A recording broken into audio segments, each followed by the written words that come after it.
신명기 34장 1절에서 12절까지 말씀입니다. 모세가 모압 평지에서 느보산에 올라가 여리고 맞은편 비스가 산 꼭대기에 이르매 여호와께서 길르앗 온 땅을 단까지 보이시고 또 온 납달리와 에브라임과 므낫세의 땅과 서해까지 유다 온 땅과 네겝과 종려나무 성읍 여리고 골짜기 평지를 소알까지 보이시고 여호와께서 그에게 이르시되 이는 내가 아브라함과 이삭과 야곱에게 맹세하여 그의 후손에게 주리라 한 땅이라. 내가 내 눈으로 보게 하였거니와 너는 그리로 건너가지 못하리라 하시매. 이에 여호와의 종 모세가 여호와의 말씀대로 모압 땅에 죽어 벳보을 맞은편 모압 땅에 있는 골짜기에 장사되었고 오늘까지 그의 묻힌 곳을 아는 자가 없느니라. 모세가 죽을 때 나이 120세였으나 그의 눈이 흐리지 아니하였고 기력이 쇠하지 아니하였더라. 이스라엘 자손이 모압 평지에서 모세를 위하여 애곡하는 기간이 끝나도록 모세를 위하여 30일을 애곡하니라. 모세가 눈의 아들 여호수아에게 안수하였으므로 그에게 지혜의 영이 충만하니 이스라엘 자손이 여호와께서 모세에게 명령하신 대로 여호수아의 말을 순종하였더라. 그 후에는 이스라엘에 모세와 같은 선지자가 일어나지 못하였나니 모세는 여호와께서 대면하여 아시던 자요 여호와께서 그를 애굽 땅에 보내사 바로와 그의 모든 신하와 그의 모든 땅의 모든 이적과 기사와 모든 큰 권능과 위엄을 행하게 하심에 온 이스라엘의 목전에서 그것을 행한 자이더라. 아멘. 후손에게 주리라 한 땅을 본 모세라는 제목으로 새벽의 묵상의 말씀 나누겠습니다. 오늘 본문으로 우리는 신명기를 마무리합니다. 신명기를 마무리하는 초점은 34장 본문을 보시면 모세에게 집중되어 있음을 우리는 알 수 있습니다. 조금 더 포괄적으로 말씀을 드리면 하나님과 모세와의 관계에 초점을 두고 있습니다. 특별히 신앙인의 마지막 모습에 대해 오늘 모세는 하나님과의 깊은 관계 속에 아름답게 이 땅의 사명을 마무리하는 모습을 담고 있습니다. 첫 번째는 모세는 하나님과 동역하고 순종함으로 사명을 완수하는 모습으로 비추어지고 있습니다. 모세가 자신은 들어갈 수 없는 땅을 바라보고 있습니다. 1절부터 6절을 보시면 모세가 이제 이스라엘이 가나안에 정착할 땅을 바라보는 장면을 담고 있는데요. 1절과 3절에 그 땅을 보이시고라는 말이 반복하고 있습니다. 그리고 그 땅이 어떤 땅인 것을 다시금 상기시키는 말씀이 4절이 있습니다. 4절을 다시 한번 보겠습니다. 여호와께서 그에게 이르시되 이는 내가 아브라함과 이삭과 야곱에게 맹세하여 그의 후손에게 주리라 한 땅이라 내가 내 눈으로 보게 하였거니와 너는 그리로 건너가지 못하리라 하시매. 아멘. 그 땅은 어떤 땅입니까? 하나님께서 아브라함과 이삭과 야곱에게 맹세하여 그의 후손에게 주리라 한 땅입니다. 그 땅을 모세의 눈으로 보게 하시는 장면을 담고 있는 것이죠. 우리가 먼저 생각해 볼 수 있는 것은 하나님의 계획하신 약속의 그 땅을 이제 곧 성취하는 순간임을 말씀하셨습니다. 그런데 그 하나님의 사역의 중추적인 역할, 그리고 모세가 어떠한 역할을 하였는지를 오늘 장면에서 너무나도 잘 보여주고 있습니다. 하나님과 모세가 그 땅을 바라보고 있는 것이죠. 하나님의 약속이 성취되어 있음을 지금 선포하는 장면을 담고 있다라는 것입니다. 이제 이스라엘이 살아갈 젖과 꿀이 흐르는 그 땅, 가나안 땅을 바라보고 있다라는 것입니다. 두 번째 우리가 생각해 볼 것은 그가 하나님을 어떻게 하나님 앞에서 어떻게 사역을 감당하였는지를 보여주고 있습니다. 4절 하반절에 보시면 내가 내 눈으로 보게 하였거니와 너는 그리로 건너가지 못하리라 하시매.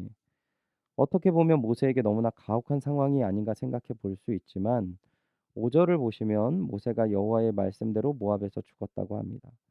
6절에는 그가 벳보을 맞은편 모압 땅에 있는 골짜기에 장사되었는데 아무도 그곳을 알 수 없습니다.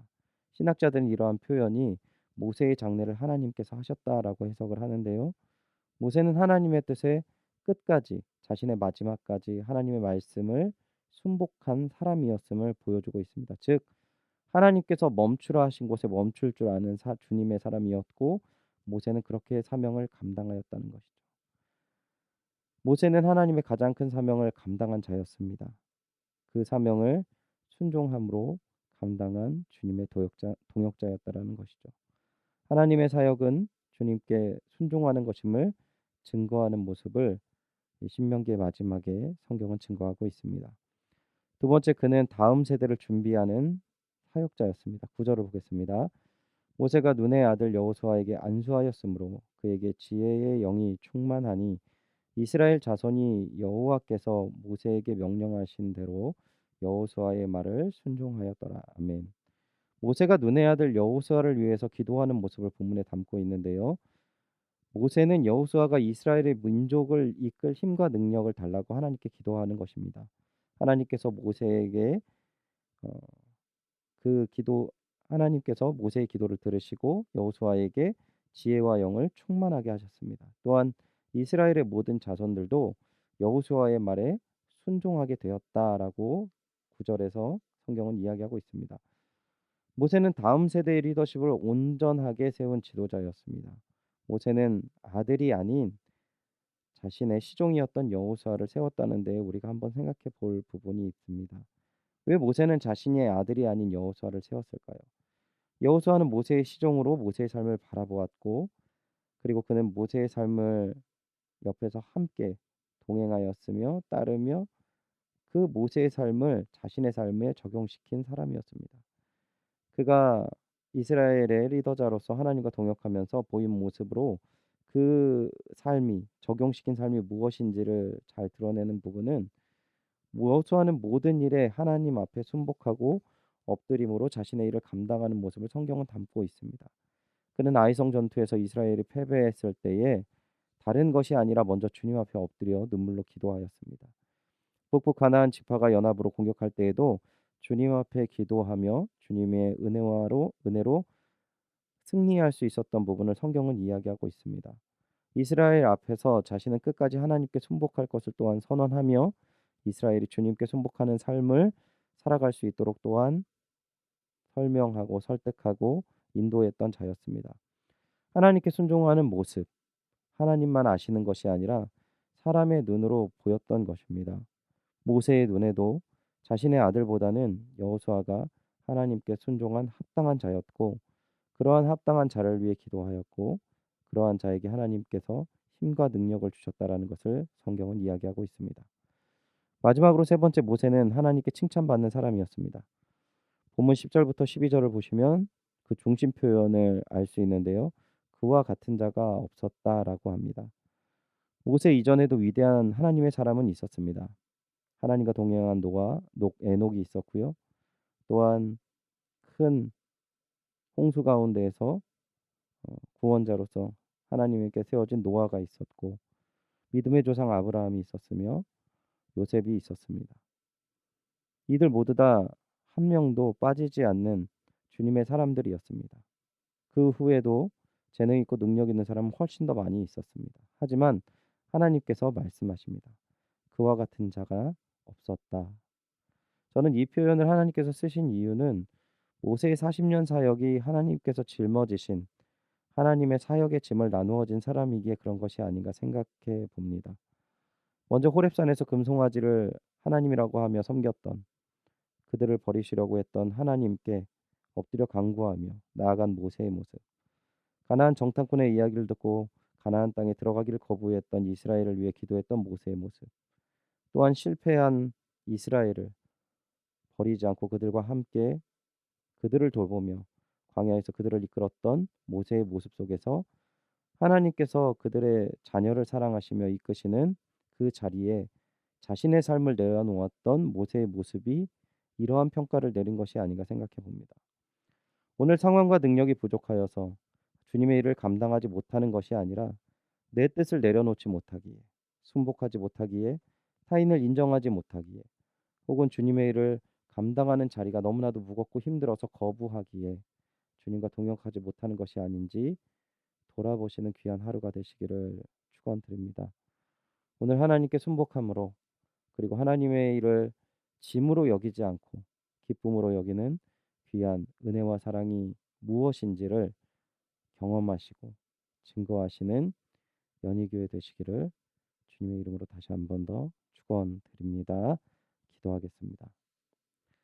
하나님 은혜와 사랑을 감사드립니다. 신명기를 마무리하면서 하나님께 순복한 모세의 모습, 그리고 다음 세대를 주님의 뜻 안에서 세우시고 또한 하나님 앞에 인정받는 믿음의 길을 마지막에 그 아름다운 길을 갔던 모세의 모습. 하나님 저희 모습이 되게 하여 주시옵소서. 우리의 모습이 되게 하여 주시옵소서. 우리 연희교회가 이러한 모습을 증거하는 교회 되게 하여 주시옵소서. 허락하실 은혜와 사랑 감사드리며 예수님의 이름으로 기도드리옵나이다. 아멘. 말씀을 기억하시면서 함께 기도하시길 원하는 것은 오늘 주님의 일을 순복함으로 기쁨으로 자원하며 나아가게 하여 주시옵소서. 우리의 마지막이 하나님 아름다운 주님의 사람 되게 하여 주시옵소서. 기도하시기 바랍니다. 담임 목사님 청빙을 위해서 함께 기도하시겠습니다.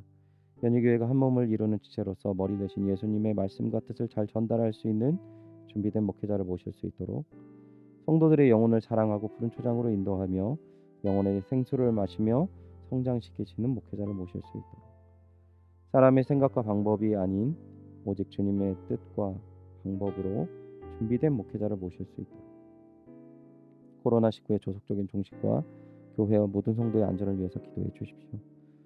오늘 선교사님을 위해서 기도하실 때 인터서브 국제본부에서 수고하시는 우리 이찬우 송영희 선교사님과 사역과 가정을 위해서 기도해 주시기 바랍니다. 특별히 오늘 환우를 위해 기도하실 때는 최금여 집사님 무릎 수술 이후에 어려움들을 잘 감당하시고 잘 회복할 수 있도록 우리 최금여 집사님을 위해서 기도해 주시기 바랍니다. 오늘 수험생을 위해서 기도하실 때 이번 주 목요일이 수능 시험입니다. 귀한 주님의 자녀들이 긴장하지 않고 한 해 동안 준비한 입시 준비를 잘 볼 수 있도록 기도해 주시기 바랍니다. 강인우, 김나리, 김은지, 박재원, 이문영, 이재윤, 이지원, 전준원, 조상민, 조상준, 함동혁입니다. 한 명 한 명 이름을 불러주시고 또한 주님 안에서 안전하며 시험을 잘 볼 수 있도록 기도해 주시기 바랍니다. 다 같이 기도하겠습니다.